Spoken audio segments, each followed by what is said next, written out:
पूरा पूरा है। ये देख, अरे इनको दिखो ना, ये देख कितना चल गया है।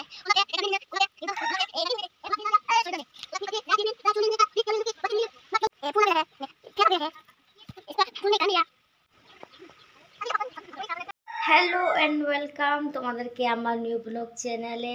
তো আজকে সন্ধ্যাবেলা ঘুমি থেকে উঠিয়া ভাবলাম আমি আজকে তোমাদেরকে আমার বাড়ির ফুলগুলোর সাথে আমি তোমাদের সাথে শেয়ার করব। আজকে এসে আমি তোমাদেরকে দেখাবো আমার বাড়িতে ফুল বাগান, যেটা মানে আমাদের বাড়িতে আছে অনেক রকমের গোলাপ ফুল। তো ভাবছি আমি তোমাদের সাথে শেয়ার করি। তো আজকের সেই ব্লগটা নিয়ে আসলাম তোমাদের সাথে। চলো আমি তোমাদেরকে বাগানটা দেখাই, আমাদের ফুল বাগানটা। প্রথমে আমি তোমাদেরকে দেখাবো লাগছে এই যে সেটা হলো উপরে হোয়াইট আর ভিতরে পিঙ্ক কালার আছে। ফুলের নামটা কিন্তু আমি জানি না, কিন্তু দেখতে অনেক বেশি সুন্দর। আর এদিকে হচ্ছে গোলাপ ফুল, এটা হচ্ছে একটা ছোট ছোট সাইজের গোলাপ। এটাও অনেকগুলো ধরতেছে, দেখো অনেক বেশি সুন্দর আর হইতেছে। কিন্তু এটা আর একটা হইলো অনেক বেশি মজা লাগতেছে দেখে। আর এদিকে হচ্ছে এটা হইলো ভিতরে একটু পিঙ্ক উপরে হোয়াইট কালারের, কিন্তু দেখতে এটা অনেক সুন্দর আসছিল। যেটা ফার্স্টে দেখাচ্ছে এইরকমই, কিন্তু শুধু কালারটাই আলাদা। এটাও কিন্তু সেম, এটা হচ্ছে পুরা পিঙ্ক কালার, কিন্তু অনেক বেশি সুন্দর। এটাও সব সেম। আর এদিকে দেখানো একটা সুন্দর একটা গোলাপ ফুল, পিঙ্ক কালারের গোলাপ। গোলাপ দেখে তো আমার মনটা এত যাতে শান্তি লাগে, এত যে খুশি লাগে। গোলাপ ফুল সবার কাছে অনেক বেশি ভালো লাগে, আমার কাছে তো আরও বেশি ভালো লাগে। এই যে দেখেন আমার বাড়িতে কত সুন্দর সুন্দর গোলাপ ফুল হইতেছে, দেখে আমি তো পাগল হয়ে গেতেছে।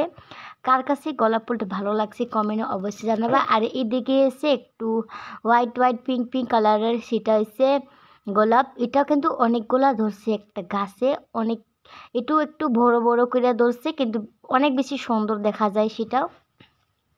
আমাদের বাড়িতে 2-3টা ডিজাইনের গোলাপ আছে, তো আমি ভাবলাম তোমাদের সাথে শেয়ার করে। এই যে দেখেন কত সুন্দর আর কত মজা। কার কার বাড়িতে আমার মতন এরকম সুন্দর সুন্দর গোলাপ ফুল আসে কমেন্ট বক্সে অবশ্যই জানাবা। আর এদিকে এসে এটা এখনো হয় নাই, কিন্তু হবো, আর এটা অনেক দিন লাগবো হইতে, তাই আমি দেখাতে পারলাম না। এটা কিন্তু এখনো হয় নাই। এই যে দেখেন কত সুন্দর সবগুলা, অনেক বেশি মজা লাগতেছে দেখিয়া। আর আমি কিন্তু সবসময় এখানে বসে বসিয়া খালি ফটো উঠি, কারণ অনেক সুন্দর। এই যে দেখেন কত সুন্দর করি গোলাপ ফুলটা, কত দিয়ে মজা লাগতেছে দেখিয়া। এই যে দেখেন আমি তো দেখিয়া পাগল হয়ে গেছে। কোনো একটা ছেলে থাকলে আমি ফুলটা পাড়িয়ে ছেলেদেরকে দিয়া দিতাম, কিন্তু আমি এসে সিঙ্গেল। আর এদিকে এসে আরেকটা ধরতেছে। আশা করি তোমাদেরকে আজকের ব্লগটা ভালো লাগতেছে। সবাইকে টাটা।